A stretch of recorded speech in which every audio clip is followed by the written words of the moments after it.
Hello दोस्तों, मैं कृष्णा कुमार आप सभी का स्वागत करते हैं आपके अपने यूट्यूब चैनल ओनली पढ़ाई में। चलिए आज से हम लोग क्लास 8 मैथ एनसीईआरटी का पार्ट 1 परिमेय संख्या पढ़ना क्या करेंगे, स्टार्ट करेंगे। क्लास 8 एनसीईआरटी का पार्ट 1 मैथ, जिस पार्ट का नाम है परिमेय संख्याएं पढ़ना क्या करेंगे, स्टार्ट करेंगे। परिमेय संख्याएं पढ़ना क्या करेंगे, स्टार्ट करेंगे। ठीक है, चलिए आज से आप ऑनलाइन घर बैठे क्लास 8 भी 8 शुरुआत से लेकर पूरा क्या कर सकते हैं, पढ़ सकते हैं। चलिए स्टार्ट करते हैं। सबसे पहले देखिए प्राकृतिक संख्याएं।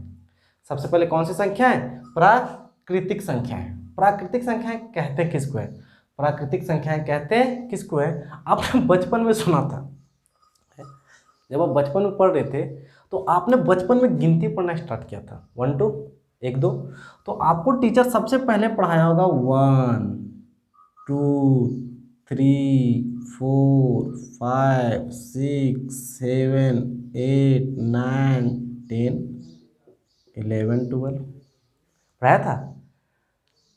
आप गिनती पढ़ना कहाँ से स्टार्ट किए थे, आप गिनती पढ़ना स्टार्ट किए थे 1 से। अब गिनती पढ़ना कहाँ से स्टार्ट किए थे, 1 से। अर्थात क्या है, प्राकृतिक संख्याएं का परिभाषा क्या है, संख्याओं का वैसा समूह, संख्याओं का वैसा समूह जिसका प्रारंभ 1 से होता है। संख्याओं का वैसा समूह जिनका प्रारंभ कहाँ से होता है, 1 से होता है, प्राकृतिक संख्याएं कहलाती है। ठीक है, संख्याओं का वैसा समूह जिनका प्रारंभ 1 से होता है क्या कहलाती है, प्राकृतिक संख्याएं कहलाती है। अब एग्जाम्पल उदाहरण चाहे तो एग्जाम्पल स्टार्ट होता है 1 2 3 4 डॉट डॉट डॉट कहाँ तक, इन्फिनिट तक। ठीक है, आपको पता होगा कि गिनती का कोई अंत होता नहीं है, गिनती का कोई अंत होता नहीं है, इसीलिए प्राकृतिक संख्याएं 1 से स्टार्ट होकर कहाँ तक जाते हैं, इन्फिनिट तक। ठीक है, जिसका कोई अंत होता नहीं है। ठीक है, अब प्राकृतिक संख्या के बाद देखिए, प्राकृतिक संख्या के बाद जो होता है वो होता है पूर्ण संख्या। प्राकृतिक संख्याओं के बाद क्या होता है, पूर्ण संख्या। पूर्ण संख्या का परिभाषा क्या है, संख्याओं का वैसा समूह, संख्याओं का वैसा समूह जिनका प्रारंभ 0 से होता है। संख्याओं का वैसा समूह जिनका प्रारंभ कहाँ से होता है, 0 से होता है, पूर्ण संख्याएं कहलाती है। क्या कहलाती है, पूर्ण संख्याएं कहलाती है। ठीक है, एग्जाम्पल में कुछ भी नहीं है। आप देखिए, अगर ये संख्याएं 1 से स्टार्ट हो रही है, संख्याएं क्या हो रही है, 1 से स्टार्ट हो रही है, तब ये कहलाएगी प्राकृतिक संख्याएं।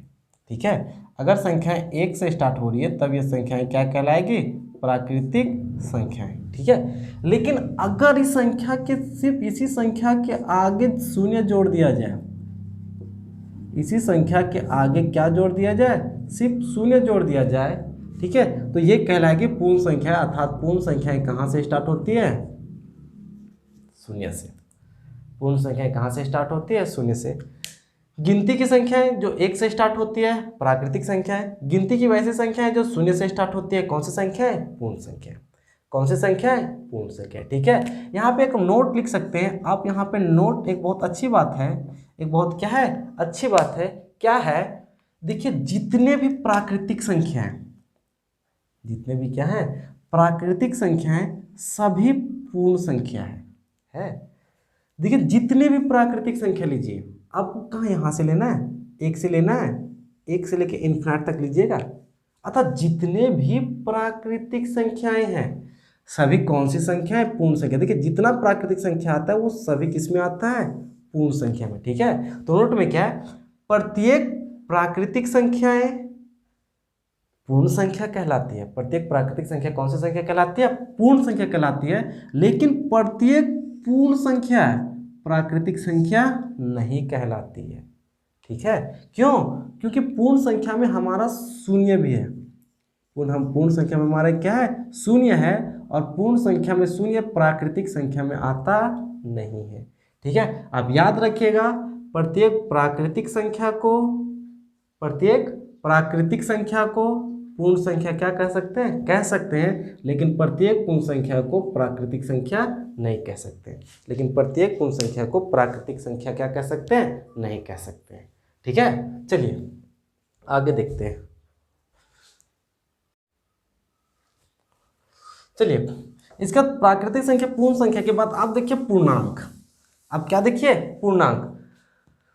पूर्णांक क्या होता है? पूर्णांक होता है धनात्मक तथा ऋणात्मक संख्याओं के समूह को, धनात्मक तथा ऋणात्मक संख्याओं के समूह को क्या कहते हैं? पूर्णांक कहते हैं। धनात्मक तथा ऋणात्मक संख्याओं के समूह को क्या कहते हैं? पूर्णांक कहते हैं। अर्थात मेरे कहने का मतलब है कि जब भी बात पूर्णांक का आएगा तो पूर्णांक हमारा धनात्मक भी होता है।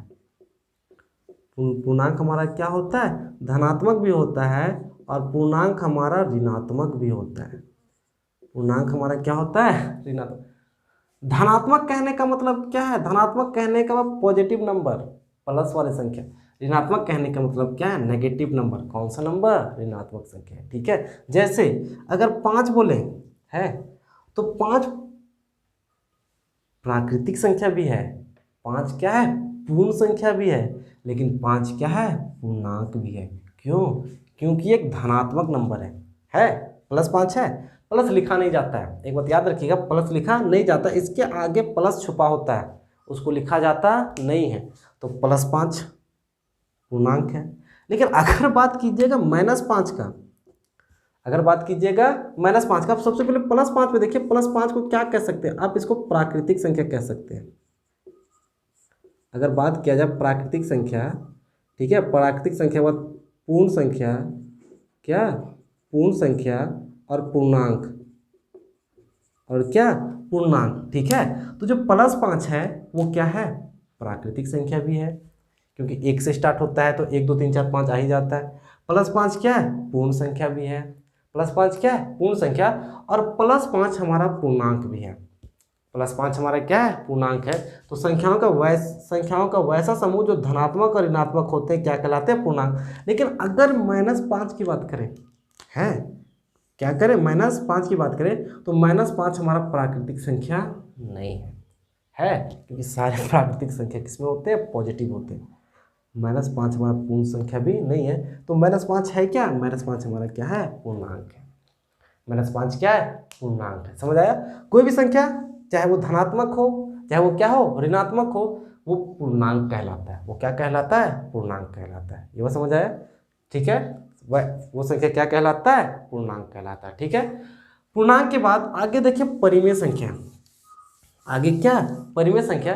परिमेय संख्या क्या होता है? ये ऐसी संख्याएं जिन्हें आप p/q के रूप में व्यक्त कर सकते हैं। ऐसी संख्याएं जिन्हें आप p/q के रूप में व्यक्त कर सकते हैं, परिमेय संख्या कहलाती है। ऐसी संख्याएं जिन्हें आप p/q के रूप में व्यक्त कर सकते हैं क्या कहलाती है? परिमेय संख्या कहलाती है, बशर्ते ये कि q p/q के रूप में व्यक्त कर सकते हैं। परिमेय संख्या कहलाती है बशर्ते ये कि q हमारा 0 नहीं होना चाहिए। q हमारा 0 होना नहीं चाहिए। परिमेय संख्या क्या है? परिमेय संख्या क्या है? परिमेय संख्या का परिभाषा ऊपर देख लीजिए। परिमेय संख्या क्या है? वैसी संख्याएं जिन्हें आप p/q के रूप में क्या कर सकते हैं? व्यक्त कर सकते हैं। p क्या है रे? p कुछ भी नहीं है, p अंश है, और q क्या है? हर है। दूसरे शब्दों में करें, वैसी संख्या जिसको आप अंश व हर के रूप में क्या कर सकते हैं? लिख सकते हैं, क्या कहलाता है? परिमेय संख्या कहलाता है। बस एक शर्त इतना है कि q का मान 0 नहीं होना चाहिए। q का मान 0 होना नहीं चाहिए। एग्जाम्पल में अगर बात करें, एग्जाम्पल में परिमेय संख्या, पहला एग्जाम्पल 0 है।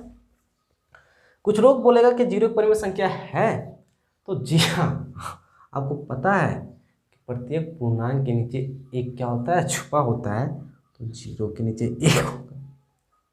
0 के नीचे क्या होगा? 1 होगा, है। बस ऊपर वाला क्या हो गया? अंश हो गया। नीचे वाला क्या हुआ? हर हो गया। अंश का मतलब p, हर का मतलब q। क्या q 0 है? नहीं। ये परिमेय संख्या हो गया, है। अब कोई भी संख्या लीजिए, -5 ये भी परिमेय संख्या है, ठीक है। 5/7 ये भी परिमेय संख्या है। 11/17 ये भी परिमेय संख्या। 99/100 ये भी परिमेय संख्या। क्यों? अंश बटा हर, अंश बटा हर, अंश बटा हर, है। ये सभी क्या होते हैं? परिमेय संख्या। हाँ, शर्त q 0 होना नहीं चाहिए। अगर आप बोलिएगा कि हम 1 को भाग दें 0 से, 1 को भाग दें क्या? 0 से, तो आपको हम बता देना चाहते हैं कि किसी भी संख्या को 0 से भाग देना संभव नहीं है। कभी भी हर में 0 हो सकता नहीं है। या जब भी किसी संख्या को आप 0 से भाग दीजिएगा तो ये अपरिभाषित होता है। ये क्या होता है? अपरिभाषित।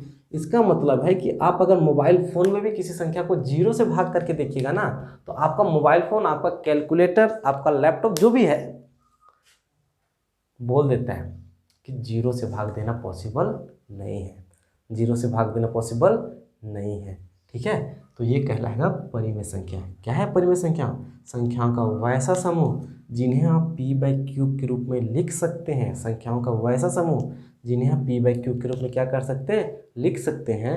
क्या कहलाता है? परिमेय संख्या। बाई शर्त ये होना चाहिए कि q का मान जीरो नहीं होना चाहिए।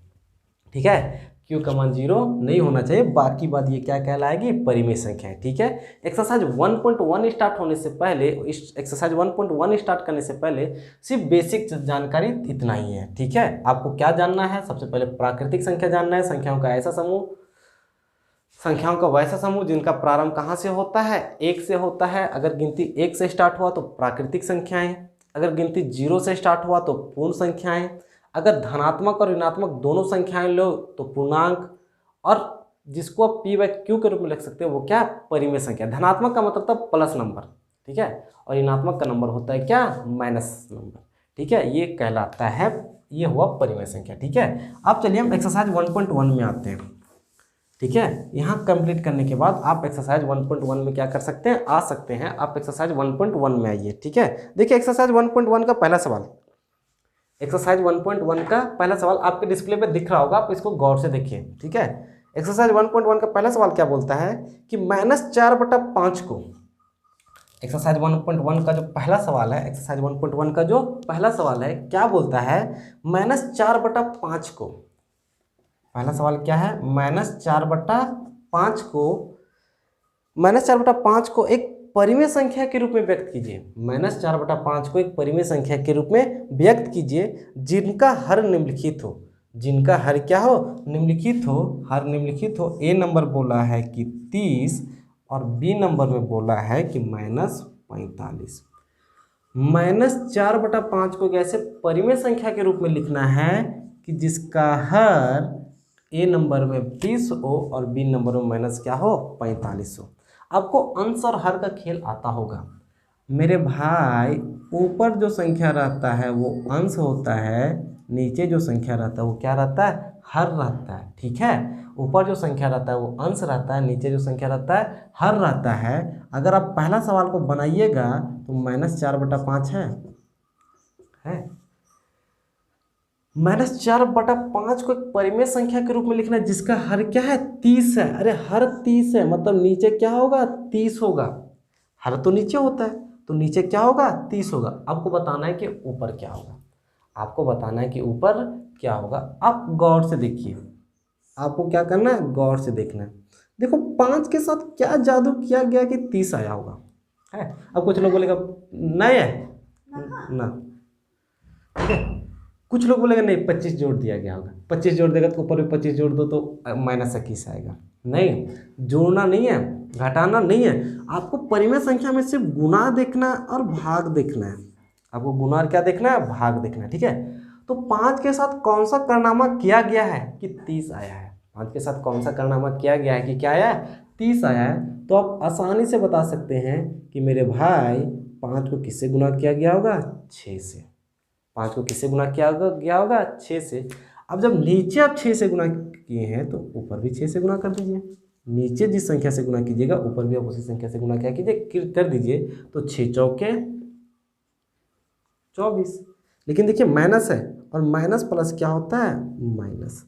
माइनस प्लस माइनस, तो ये होगा -24/30। देखिए -4/5 को हम -24/30 ले आए, जिसका हर 30 था। क्वेश्चन बोला था हर 30 है, हर है। यदि आप इसको काटिएगा तो फिर से वहीं पहुंचिएगा। यदि आप इसको काटिएगा तो फिर से वहीं पहुंचे, लेकिन काटना नहीं है। काटना क्या है? नहीं है। बी नंबर देखिए, सवाल वही है, -4/5 को इस परिमेय संख्या के रूप में लिखना है जिसका हर -45 हो।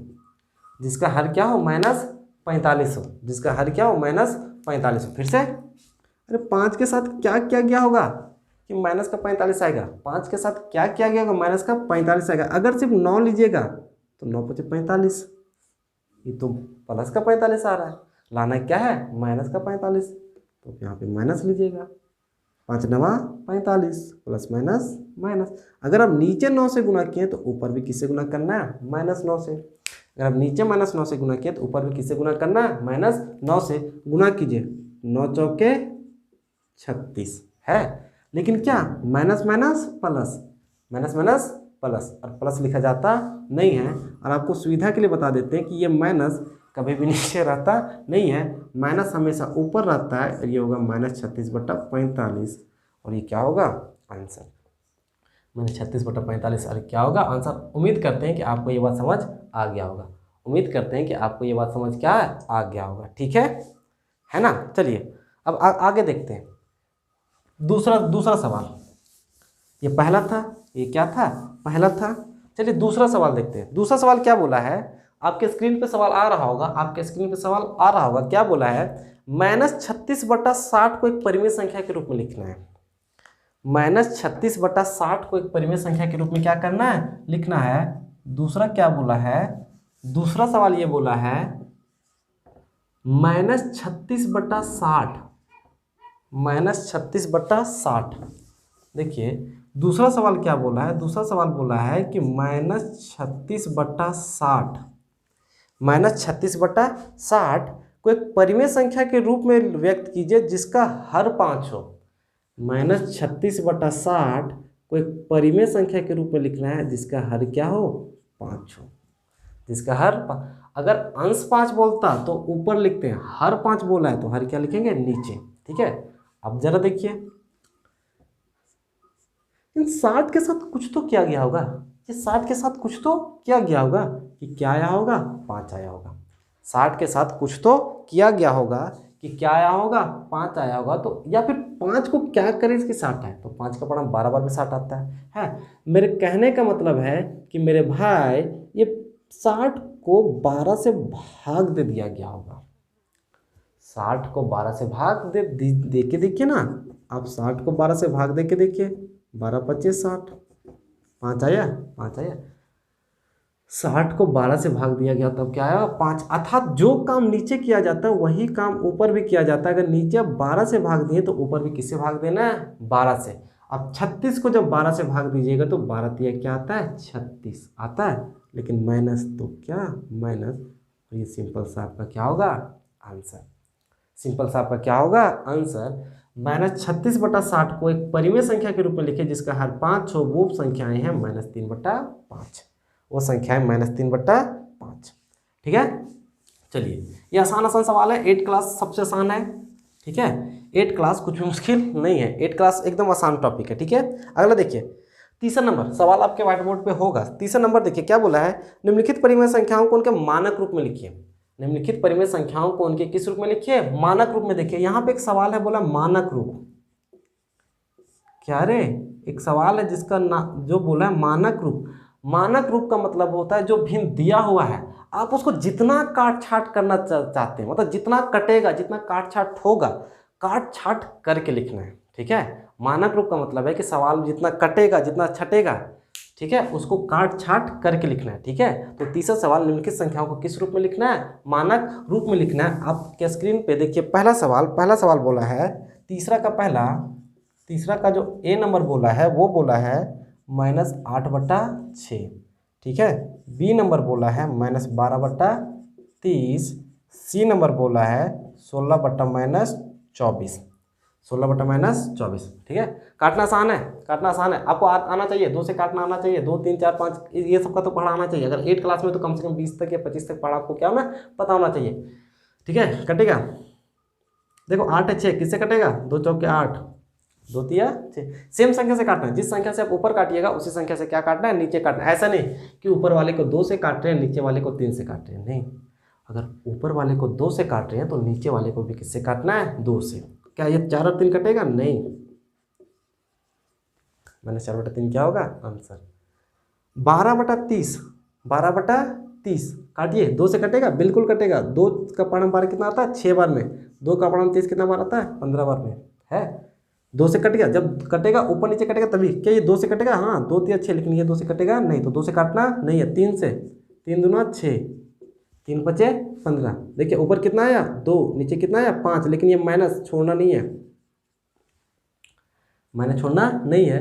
-8/6 का मानक रूप है -4/3, -12/30 का मानक रूप है -2/5। ये देखिए काटिए, 2 × 16, 2 × 24, 2 × 8, 2 × 12, 2 दूना 4, 2 × 3 6, ऊपर से क्या आया 2, नीचे से क्या आया 3, लेकिन ये माइनस था, नीचे माइनस होगा। आपको पता है कि माइनस नीचे कभी रहता नहीं है, माइनस कहाँ जाता है ऊपर, माइनस कहाँ जाता है ऊपर। तो -16/-24 का जो मानक रूप है -2/3 है, या फिर 2/-3 है। 2/- क्या है 3 है। ठीक है, ये काटना है आपको, काटना बहुत अच्छे से क्या करता होगा आता होगा, आपको काटना बहुत अच्छे से क्या करता होगा आता होगा। ठीक है, चलिए चौथा नंबर देखिए आपके स्क्रीन पे। ठीक है, हम इसको मिटा दे रहे हैं, हम इसको क्या कर रहे हैं मिटा दे रहे हैं। चौथा नंबर आपके स्क्रीन पे है, चौथा नंबर आपके क्या है स्क्रीन पे है। क्या बोला है, निम्नलिखित में से प्रत्येक बड़ी संख्या कौन सी है, निम्नलिखित में से बड़ी संख्या कौन सी है। सवाल कुछ दिया हुआ है, सवाल कुछ दिया हुआ है, आपको बताना है कि उनमें से बड़ी संख्या कौन है, उनमें से बड़ी संख्या कौन है। ठीक है, फोर्थ का ए नंबर देखिए, फोर्थ का ए नंबर है, जहाँ तक है फोर्थ का ए नंबर बोला है 2/3, 2/3, 5/2। ठीक है, बी नंबर बोला है, बी नंबर बोला 1/2, 0। ठीक है, 2 अभी देख लीजिए, उसके बाद आगे बताएंगे। ठीक है, देखिए सर, भिन्न के रूप में बताना है। अगर हम पूछें कि बाबू बताओ 2 और 3 में बड़ा कौन है, अगर हम आपको पूछें कि बताओ 2 और 3 में बड़ा कौन है, तो आप आंख बंद करके बता दीजिएगा कि यार 3 क्या है बड़ा है 3 क्या है बड़ा है, बता दीजिएगा। अगर हम बोलेंगे 12 और 62 में कौन बड़ा है, ठीक है, तो 62 या 63 बड़ा है। ठीक है, आप इस तरीके से संख्या में बड़ा छोटा पहचानना क्या करते हैं जानते होंगे। ठीक है, लेकिन भिन्न के रूप में संख्याएं बड़ा छोटा कैसे पहचाना जाता है, ये जरा देखते हैं, ये क्या करते हैं देखते हैं। ठीक है, इसको बनाने का बहुत विधि है, हम आपको अभी लॉन्ग विधि बताते हैं, फिर एक शॉर्ट विधि बताएंगे। ठीक है, एग्जाम में आएगा तो आप इस विधि का उपयोग कीजिएगा, और बाद में कम्पिटिटिव एग्जाम में आएगा तो आप उस शॉर्ट विधि का उपयोग कीजिएगा। ठीक है, चलिए देखते हैं क्या है। 2/3 है आपको पता है कि 2/3 क्या है, आपको पता है ये 2/3 क्या है। मेरे महाराज, ऊपर जो संख्या रहता है उसको बीच में लिखा जाता है, नीचे जो संख्या रहता है उसे क्या दिया जाता है भाग दिया जाता है। ठीक है, भिन्न के रूप में ऊपर जो संख्या रहता है उसको बीच में रखा जाता है, नीचे जो संख्या रहता है उसे क्या दिया जाता है भाग दिया जाता है। और बचपन में आपने दशमलव का भाग पढ़ा था, बचपन में आपने दशमलव का भाग क्या किया पढ़ा है। 3 का पढ़म 2 है, ये छोटा हो जा रहा है, भाग नहीं जाएगा, तो यहाँ क्या देंगे पॉइंट देंगे है। पॉइंट देने पे यहाँ पे क्या बैठता है 0 है। 3 का पढ़ा में 20 कितना बार में आता है 3 × 18, 2 बार। पॉइंट के बदले फिर क्या बदलेगा 0, फिर 3 × क्या होगा 18, फिर 2 3 × 18 आते जाएगा। ठीक है, मतलब 2/3 कुछ भी नहीं है, 2/3 है 0.66, 2/3 कुछ भी नहीं है, 2/3 है 0.66। अगला 5/2 था, 5/2 था, इसके साथ भी हम यही करेंगे। 5 को किससे भाग देंगे 2 से, 5 को किससे भाग देंगे 2 से, आसानी से दिया जाता है। 2 दूना 4, 1 आया, भाग नहीं जाएगा, यहाँ पॉइंट देंगे तो यहाँ क्या होगा 0, 2 × 5 = 10, कट गया। इसका मतलब है ये कितना है 2.5। अब हमको बताइए कि 0.66 बड़ा है कि 2.5 बड़ा है, ये बताइए कि 0.66 बड़ा है कि 2.5 बड़ा है। अरे मेरे महाराज ये 0 है और ये क्या है 2 है, तो बड़ा कौन होगा ये। इसका मतलब है कि 2/3 और 5/2 में बड़ा कौन है, तो आप बता सकते हैं कि 2.5 बड़ा है, इसलिए मुँह किसकी तरफ खुलेगा 2.5 की तरफ। ठीक है, और ये सिंपल सा क्या होगा आंसर है, कोई दिक्कत नहीं। यहाँ देखिए 1/2 है, 1/2 का मतलब है कि आप 1 को किससे भाग दीजिएगा 2 से।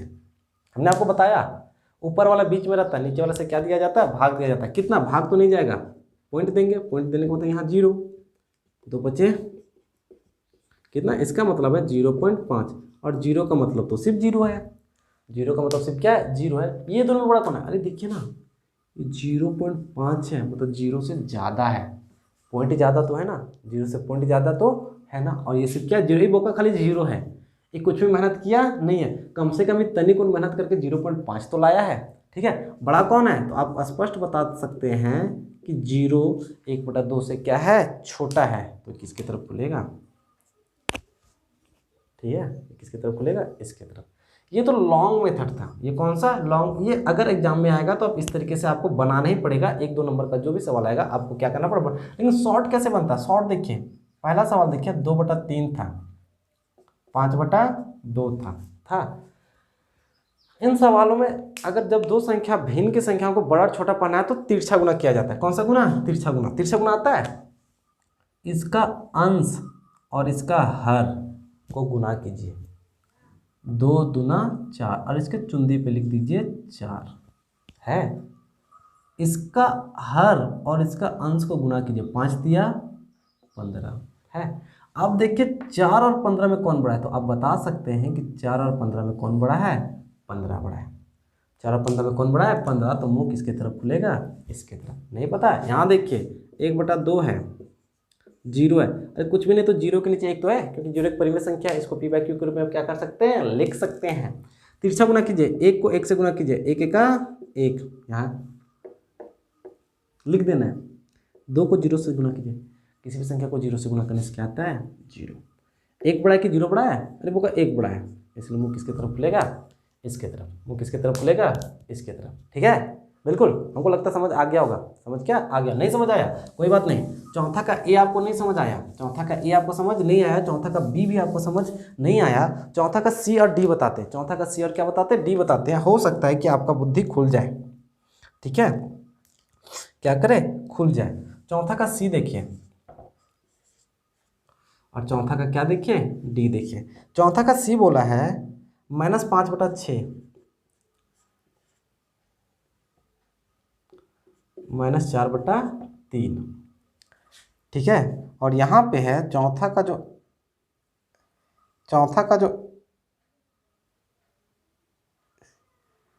सी ये नहीं है, चौथा का सी अलग है। चौथा का सी है -2/5 0, और चौथा का जो डी है वो है -4/7 और 4/7। ठीक है, चलिए देखते हैं। चलिए क्या करते हैं? देखते हैं, एक नज़र फिर से डालते हैं। देखो माइनस के खेल में आपको कर्जे से बात याद होगा। ठीक है, देखिए ये -2/5 है, इसका मतलब हमको पता है 2 को किससे भाग देना है? 5 से। भाग नहीं जाएगा तो पॉइंट देंगे 0, 5 चौके 20, 0.4। इसका मतलब आएगा -0.4, -0.4, और 0 का मतलब तो सिर्फ 0 होता है। 0 का मतलब क्या होता है? 0। अब यहाँ पे ये बताइए कि कौन बड़ा है? अब ये बताइए कि कौन बड़ा है? 0 हमारा बड़ा है कि -0.4 बड़ा है? 0 बड़ा है कि -0.4 बड़ा है? तो हम बता देना चाहते हैं कि देखिए 0 का मतलब है इसके पास 1 रुपया कर्जा नहीं है। ठीक है, 0 का मतलब है इसके पास 1 भी रुपया कर्जा नहीं है, ना ही 1 रुपया ये किसी को दिया है, ना ही 1 रुपया किसी से लिया है। ये बोका एकदम फिट है, ना केकरो से मतलब रखा है, ना किसी को क्या किया दिया है। ठीक है, लेकिन माइनस जैसे आ जाएगा, अगर माइनस जहां आप देखें वो समझ जाइए वो कर्जा में है। वो किस में है? कर्जा में है, अर्थात वो किसी से पैसा क्या किया? लिया है, किसी से पैसा लिया है। मान के चलिए कि आप 0 हैं, आप ना तो किसी से पैसा लिए हैं और ना किसी को पैसा दिए हैं, लेकिन हम 0.4 रुपये किसी से कर्जा लिए हैं। हम 0 में भी नहीं है, हम और कर्जा क्या किए? लिए हैं। तो हम तो आपसे गरीब हुए ना, तो आपसे हम क्या हुए? गरीब हुए। गरीब होने का मतलब हम आपसे क्या है? छोटा है। कर्जा लेने वाला आदमी हमेशा 0 से क्या होता है? छोटा होता है, अर्थात -2/5 है, ये छोटा होगा कहाँ? 0 से। तो बड़ा कौन होगा? 0। अरे कर्जा में है, ये क्या है? माइनस का मतलब कर्जा में है, और कर्जा में है मतलब 0 से तो छोटा है। 0 से क्या है? छोटा है। ठीक है, यहाँ देखिए आप तो एक बार बता सकते हैं -4/7 है, 4/7 है। मेरे भाई ये माइनस में है, ये किस में है, माइनस में है, और माइनस वाला कर्जा में होता है, कर्जा वाला हमेशा छोटा होता है, ये प्लस में है, बड़ा तो प्लस वाला होगा। -4 और +4 में कौन बड़ा है, -4 +4 में कौन बड़ा है, बेशक +4 बड़ा है, बेशक +4 क्या है, बड़ा है, क्योंकि +4 किसी को 4 रुपया दिया है और -4 किसी से 4 रुपया लिया है, और लेने वाला हमेशा कर्जे में होता है, लेने वाला हमेशा क्या होता है, छोटा होता है, और देने वाला हमेशा क्या होता है, बड़ा होता है। ठीक है, इसलिए पॉजिटिव नंबर वाला क्या होगा, बड़ा होगा, पॉजिटिव नंबर वाला क्या होगा, बड़ा होगा। ठीक है, ठीक है, चौथा का हो गया। एक और नंबर देखिए, चौथा का यहाँ चौथा का ई नंबर देखिए, चौथा का कौन सा नंबर देखिए, ई नंबर। चौथा का ई नंबर क्या बोला है, चौथा का ई बोला है -5/6 -4/3। ठीक है, देखिए, अरे क्या लिख सकते हैं, -5/6 को क्या लिख सकते हैं, आप कीजिए ना, 5 को 6 से भाग दीजिए ना, नीचे वाले से भाग दिया जाता है, ऊपर वाले को कहाँ रखा जाता है, बीच में भाग नहीं जाएगा, आपको तो पता है 0 लगेगा, 6 48, 2 बचेगा, पॉइंट को तो फिर 0, 6 18, 2, कोई बात नहीं, ये होगा 0.83, लेकिन किस में, माइनस में, क्या था, माइनस था। अगला संख्या क्या है, अगला -4/3 है, 4/-3 है, आपको क्या, 4 को किससे भाग देना है, 3 से, कितना बार में, 4 का 3 का 3, 1 होगा, पॉइंट के होते 0, 3 तिया 9 होगा, 3 तिया 9, इसका मतलब क्या होगा, -1.33 है। अब बताइए कि कौन छोटा होगा, कौन क्या छोटा। अब गौर से देखिएगा, इस संख्या को गौर से देखिएगा, माइनस है, कर्जा तो में है, माइनस है, कर्जा में तो है, कितना कर्जा में, मात्र 83 पैसा कर्जा में है, 0.83 क्या है कर्जा, ये देखिए ये भी कर्जा में, लेकिन 1.33 पैसा कर्जा में है, ये बहुत ज़्यादा कर्जा में है, ये क्या है, ज़्यादा कर्जा में, ये ज़्यादा कर्जा में है, ज़्यादा कर्जा में मतलब ये क्या है, छोटा है, कम कर्जा में है, इसका मतलब ये क्या है, बड़ा है। ठीक है, ये किसके बदले है, -5/6, ये क्या होगा, बड़ा होगा, किससे, -4/3 से। ठीक है, क्यों, क्योंकि ये कम कर्जा में, ये क्या है, ज़्यादा कर्जा में है। ठीक है, वैसे आप तिरछा गुना क्रॉस मल्टीप्लिकेशन करके भी चेक कर सकते हैं, इसका -5 3 5 दिया 15, माइनस का 15, 6 4 6 चौके 24, माइनस का 24, कर्जा में कौन ज़्यादा है, -24 कर्जा, 24 रुपया माइनस कर्जा लिया, 24 रुपया मतलब माइनस मतलब क्या लिया, कर्जा लिया, अरे खाली 15 रुपया बोका कर्जा लिया है, कितना रुपया कर्जा लिया, 15 रुपया, अरे बोका कर्जा कतनो लिया है पर 24 से तो ये बड़ा है ना, कम है पैसा कर्जा लिया, और ये क्या लिया है, ज़्यादा पैसा कर्जा लिया है। ठीक है, तो ये चौथा का सवाल है, बाकी बात आप और जो छोटा है आप उसे बना सकते हैं, अन्यथा कोई बड़ी बात नहीं है। 5वां से कल देखेंगे, कंटिन्यू करेंगे। ठीक है, तब तक आप मेरे चैनल से जुड़े रहिए। ठीक है, आपको इस चैनल के माध्यम से निश्चित ही क्या मिलेगी, लाभ प्राप्त होगा। धन्यवाद।